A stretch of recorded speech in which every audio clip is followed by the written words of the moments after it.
Sacha Thompson, welcome to the conversation today. Thank you for having me, John. It is a pleasure to be with you. You're joining us from Maryland. I'm south of Salt Lake City in Utah. And today we're going to be talking about psychological safety and creating an inclusive workplace and really how the two go hand in hand. And it's an interesting time for the conversations around inclusion. Diversity, equity, inclusion, and belonging has become a heavily politicized kind of set of terms, and which I find incredibly unfortunate. It's a really interesting time for organizations, for employees, for those who do the work at DEI as consultants or within organizations. Yet the need and the importance of it all remains.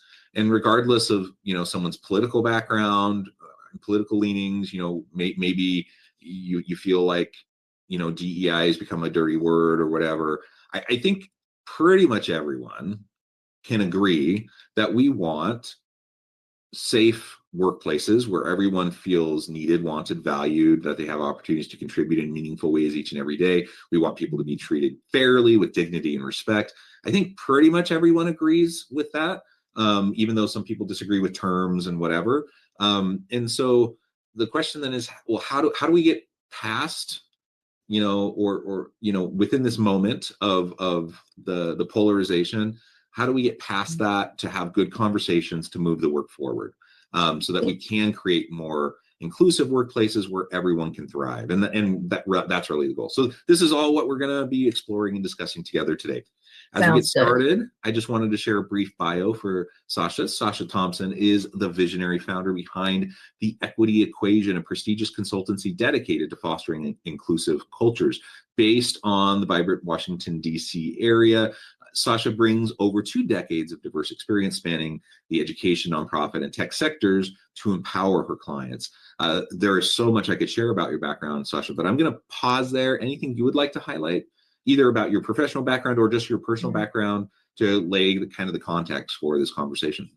Yeah, I think a big part, first of all, thank you for having me again. A big part that I think is so important is that a lot of the work that I've done over the past few years has focused on psychological safety and how to create psychological safety within the workplace.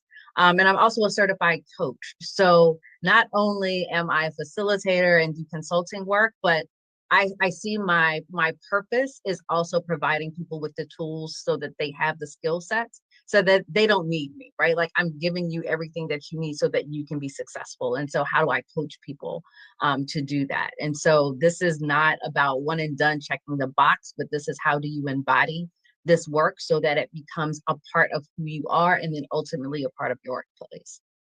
Yeah. I appreciate all of that. And I think coaching is really, really important in the space, especially when folks don't know how to have the conversations. And so there's definitional work and just like knowledge work that needs to be done. But more importantly than that, there is, interpersonal and communication, coaching that often needs to happen just so people can productively converse around and work on these sorts of issues. And I want to also, like, the very first thing that pops into my head when I think about diversity training, and you just said the one and done, like check the box, which is dumb. Like, and it doesn't work. It doesn't do anything. The only thing it potentially does is like cover the company's butt because they can say everyone did something and checked a box, but it doesn't actually. Yeah, it's compliance, and it doesn't actually do anything, right? And the thing that always pops into my mind is that episode, the early episode from The Office back in like the 2000s, Diversity Day. And I don't know if you remember this episode. It's so cringy, and it's so obnoxious.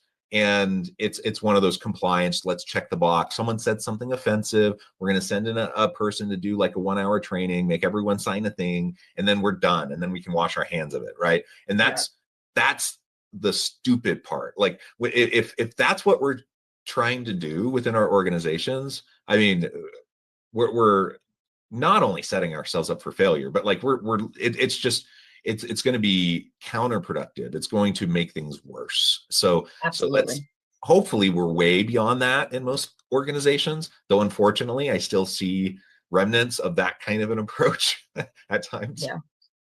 Yeah, I think it's so important. One of the things that I often talk about is the organizational culture, is what people experience every single day. It's not what's written on the cafeteria wall. And Yeah. so, when we go into these organizations, they have all these values and everything on the wall. The question that I ask is, okay, what does that look like every single day? Like, how does that manifest? How is that embodied in my interactions with people? And people stumble over that. Oh, well, or it's just kind of what everybody says, right? It's just, this is the script that we should say. We believe in da. Okay, so what does that look like? Yeah. And I think that's the work that really needs to happen. If you're really talking about being an inclusive culture, what does that look like? What does that mean? And how should I, as an employee, feel in that space? And so it's, how do we go beyond the words, right? And so yeah, that's the hard work, and that's the work that takes time, and it goes so beyond just checking the box and the compliance work, which is honestly what I think got us to this point here, was a lot of the checking the box type of things, Yeah. and misinterpretation of what DEI actually is. But that's a whole other conversation. But I think this deeper work is needed. And to your point, I think that's what we're starting to see more of. Okay, how do we get past checking the box? How do we get past some of the programs that had good intentions, but may have not landed the way that they were intended to land? How do we get past that and create environments where everyone, regardless of background, race, creed, gender, etc., feels like they are being set up for success? And so that is the ultimate work. Yeah, and I do like to assume good intentions when these things happen, even if they're completely unproductive or counterproductive. But the reality is, you're right. Like they don't particularly work. And I, there's been different waves, like pendulum swing, right? And there's been different waves over time of how this whole field and the work has developed. But I think a big inflection point was the George Floyd murder back in 2020. And it was so everywhere, and just the horrific video, and all of a sudden, like almost every organization felt the pressure to put out a statement, Yeah. and to do something for their people, to demonstrate that, hey, we see you, we value you, this is not okay, etc., right? Which is fine, but the problem was, for so many organizations, it was just performative. And they said nice things, maybe they put a nice thing on the wall, send a nice email, whatever, but in the day to day, like, nothing changed. Mhm. And that, I agree, I think that's partially why the pendulum has swung back in recent years, is because there was so much performative energy put towards it that didn't actually accomplish anything, and all it really did for a lot of people was kind of tick them off, and require, cause them to retrench, in ways that weren't healthy. And so, there's a good lesson to be learned from that for all of us who want to do this work and be allies, and be supportive of various communities, that, there's no shortcut, and there's no substitute for the real work that has to be done. And in fact, we can really hurt the cause, if we're only doing surface level performative stuff. Yeah. And it's interesting, you use the word ally, and I tell people I cringe a little bit at that word, because people look at it as a noun, Mm, right? I am an ally. But it's a verb, yeah. right? And so how do you actively do that? And so when people say to me, oh, well, I'm an ally for this community, and the question that I ask is, what are you willing to risk for that community? What Yeah. are you willing to put on the line for that community? And it's interesting to see some of the reactions to that. It's like, oh, I just want to support. Okay, so you're not an ally then. You're just a supporter. Like, If let's I'm not clarify. willing to leverage my privilege for Right. marginalized communities, then yes, I'm not an ally. So yeah, I'm a straight cisgender white dude. I have like all the layers of privilege.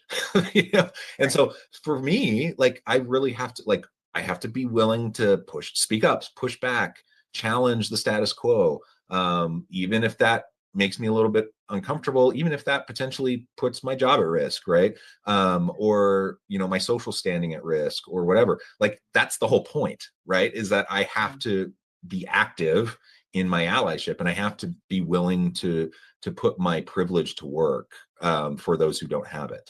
And I appreciate that. And I think something that is often missing in that conversation is everybody can be an ally to someone else. Yeah. Right. And so even though as a Black woman in this country, I have lots of areas that I don't have privilege, but I'm able-bodied, right? I'm cisgender.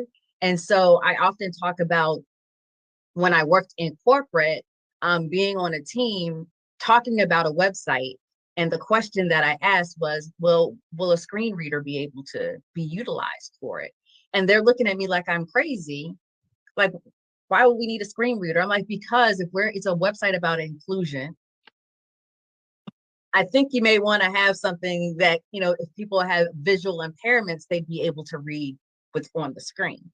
Um, I was the only person thinking about that in that Yeah. conversation, right? And so it's not always about race and gender, but it's often thinking about how other people that aren't in the room are being thought about, or at least you can pause the conversation so that you're being more inclusive of others. And so I think that part of the reason why we're also here too it has made quote unquote all white cisgendered men, white men, the enemy, Right. which is far from the truth.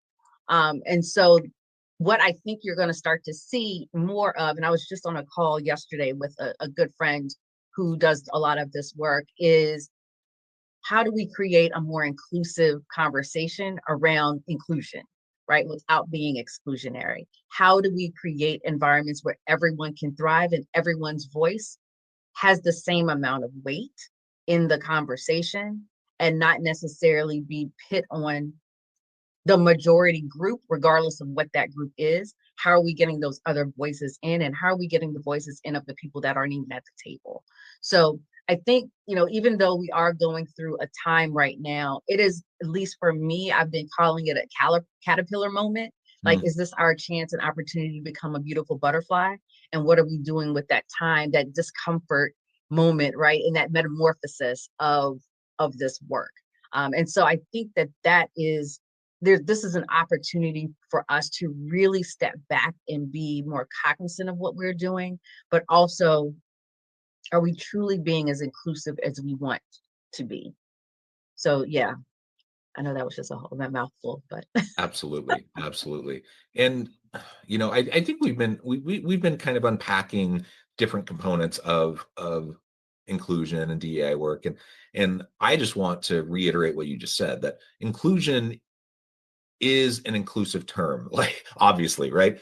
Inclusion it means involving everybody, and so I think it's unfortunate that the term has largely been co-opted, you know, to mean something it doesn't mean. Like, I literally want everyone to thrive. I want everyone to fulfill their potential. I want everyone to have opportunities for meaningful contribution, to feel valued. I want that for everybody. I don't care if they're a white dude. I don't care if they're a pregnant woman of color. I don't care if they're physically disabled. I don't care, you know, if they're trans or LGBT, whatever. I don't care. Like, what I want is everyone to be in a healthy space, and for everyone to be yeah, able to contribute. And that's what inclusion means. And that's really what, I think those of us who do work in this space, you know, we get that. Um, but I don't think that message always gets across. And so it gets kind of co-opted and relabeled as, you know, just how are we going to help people of color or LGBT or whatever. And yes, you know, there may be disadvantaged communities that need some attention, that and we need to check our biases, and we need to make sure that we're, you know, having those conversations. But literally, it's like a rising tide lifts all ships. Like, we want everyone to thrive. yeah, And but that also means that, like, if as a white cisgendered able-bodied dude, you know, like, I if I'm only positioning myself, in my opportunity within like the perspective of privilege, and I want to maintain that privilege. And if there's any equalization of privilege, then that means I'm being hurt or harmed, which is a common perspective, I think. Then that's incredibly problematic, and I can't raise my identity, my group, unless I can help raise everyone around me. Like if people are disadvantaged, then that hurts everybody, and it helps everyone when everyone has equal opportunity. Yeah, I think you're speaking to the real fight here. The challenge that we are facing is about equity, right? And there's equity versus equality. And Yeah. so there's this misunderstanding that equity equals unfairness. And I use the analogy of children, right? So I have bonus boys that are 18 years old, twins, very different personalities. Mm-hmm. And so they need different things, certain things that I will say to one, I may not have to say to the other. Right. And it's not that I don't love them anymore. I want them both to be successful, but they don't need the same things. And so we have to think about it in a similar way, that everybody doesn't need the same thing in order to be successful. And what that looks like for me may be different than what you need, or it may look exactly the same, and we have very different backgrounds. And so we have to get out of this mindset of what fairness is, and everybody gets the same thing. Everybody doesn't need the same thing. And so I really think the same thing. we don't want the same thing, right? And so the fight here is really about equity. And that's part of the reason why I named my company the Equity Equation. Like, it is, what do people need in order to be successful? What do people need? What barriers need to be removed, or what support needs to be provided in order for people to be successful? And so that's what this work is all about. And so the more we can start to think about it from those terms and understand that this is about getting people to that across the line of success versus I just want everything to be fair. Life's not fair, right? And we're seeing that. And so this battle that we are seeing play out right now is this fight for continuing to have privileges. Yeah. For those that may or may not need privileges. And so it'll be an interesting next few years to see how all of this plays out. But yeah, I think that's the battle. And so organizations really need to understand that in order for them to create these environments where people feel like they can thrive and they feel valued and seen and connected, they have to understand what equity looks like within those organizations as well. Yeah, very well said. I think a real key component to all of this, especially given the complexity, like in the politically charged, polarized nature of so many of these conversations currently, which is incredibly unfortunate, but it's the reality, is that for leaders to navigate this at this moment requires, I think, a pretty high level of emotional intelligence. But maybe we can talk about that a little bit. And like, how do you work with, in your coaching, for example, work with leaders to help them get to a space where they feel more comfortable, supporting their people, having these conversations, and doing the real, like, day-to-day stuff like that is actually going to make a difference? Yeah, so I think a big part of the work that I do is around, psychological safety and emotional intelligence, which are very tied together. And it's having people understand that we're dealing with humans, right? We're not just checking boxes off tasks, because I think we get into this mode of, okay, are all the tasks done? Are you checking in with the human? Do you know who the person is on the other side of the screen or the other side of the desk? What are the things that are happening with them? And so part of the work that we do is, how do you get to create a relationship, right, with this person? And that's not saying you're best friends and you're, Right. hanging out on the weekends, but it's just understanding how this person operates and how they tick, what they need in order to be successful, all of those things. And part of that is emotional intelligence, right? How can you read the room? Do I know you enough to know that what I'm seeing today in your behavior is not normal, right? Or am I just dismissing it because I'm so focused on what I need to Yeah. get done? right? And so it's how are you checking in with those folks that are on your team? What are the things that motivate them, right? Do you know that? Some people are motivated by tasks. Some people are motivated by, give me a stretch goal, right? And I will get there and go beyond. Do you know those things? And so that's what I'm actually helping leaders figure out right now. About 4 or 5 years ago, there was an organization called the Maslow Research Center, and they did some work around like what employees want out of the workplace in the post-pandemic workplace. And the two things that actually stood out for me, kind of in which is level 3, which is what they want from leadership, is they want leaders that are mentors and leaders that are coaches. Yeah. They don't want leaders that are taskmasters, right? So they want someone that is going to help guide them, ask them the right questions. And corporate America, I'll say corporate America is great at mentorship, sucks at coaching, right? Absolutely sucks And at maybe coaching. can you talk to that for just a moment? Like in your mind, what's the difference? Because I agree. I completely agree. And I've raised this issue with folks, and then they're like, "What do you mean? Mentoring and coaching is the same thing?" And I'm like, "No, no, no, No, no." no, no, no, no. So a mentor is someone who's been kind of in your shoes that can help give you some guidance on, oh, I would approach it this way, or they can open doors for you to opportunities, right? They're kind of speaking for you when you're not in the room. It's a very different role. A coach is not going to tell you anything. A coach is going to ask questions, right? And so the coach is going to help guide you through those questions, never tell you which path to take. And so I was actually working with a client yesterday, coaching a client yesterday, and he was, telling me about a situation. And I said, okay, so now that you know what you know, how would you approach this differently?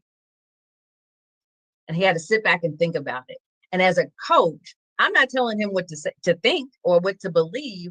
I'm having him think through that process, right? And so now I'm in this process of having to teach him how to ask the right questions of the folks on his team.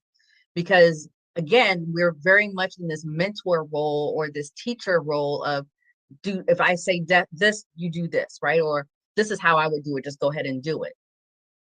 Rather than empowering employees to feel like, okay, so understanding everything that you know, what is the best way that you approach it? What are the top 2 ways that you would approach this, right? What is your gut telling you? Having those conversations, and it leads to you also figuring out how well that person thinks. Like there may be some misinformation that they may have that you can help guide them with. It's a very different seat that you're sitting in and helping them with their professional development. So that's kind of how I look at coaching, is I'm a guide that's going to be by your side. I'm not going to tell you which path to take, and a mentor will help you figure out that path. Yeah. Yeah. And asking the right questions. I mean, that may sound easy and obvious, but like that's hard. It is learning very hard. learning to ask the right questions is a real challenge. And that's why a coach can be so valuable, is because they, if they're in tune, they can hear what you're saying, ask questions, ask follow-up questions, and encourage you to think about things maybe in a different way than you had previously, stuff like that, all of which can be super helpful. But ultimately, I'm not directing anything, and I'm not telling you what to do. I'm not giving you the answer. And yeah, very different thing than mentoring.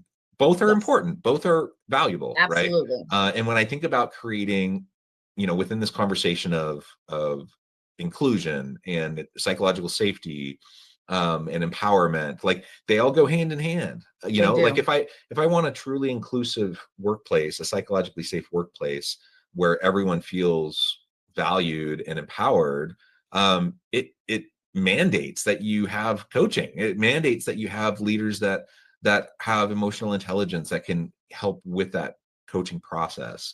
And so, I think that's a really important area, an opportunity for improvement. Most leaders, It is huge. yeah, It most is huge. leaders have that opportunity.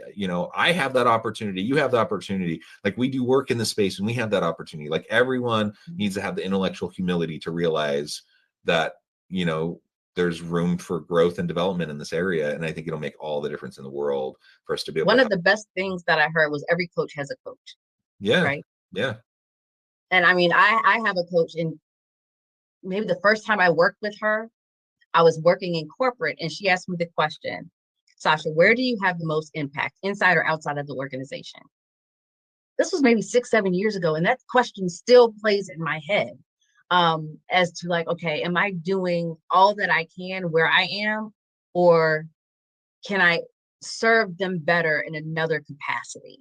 Yeah. Right. And so that's a question that I keep going back to, but it's because it was a great coaching question. Yeah. And so, Yeah. yeah, I think we all have that capacity within organizations to empower leaders to empower others, through those coaching questions. Yeah. Sacha, this has just been a fantastic conversation. We could go on and on. I do know at the time I Yeah. need to let you go. But before we wrap things up for today, I just wanted to give you a chance to share with the audience how they can connect with you, find out more about your work, and then give us the final word for today. Yeah, absolutely. You can always find my website, which is theequityequationllc.com. You can find me on LinkedIn. That's probably where I spend most of my time. Sacha Thompson on there. And then the equity equation on all social media. So we have our podcast as well as DEI After 5. And so you could look that up, and we have similar conversations, talking about just everything that's happening in this space. Yeah, so those are, I think, the best places to find me. Wonderful. Sacha, thank you so much. It's been a real pleasure. I encourage the audience to reach out, to get connected, find out more about what Sacha can do for you. And as always, I hope everyone can stay healthy and safe, that you can find meaning and purpose at work each and every day. And I hope you all have a great week.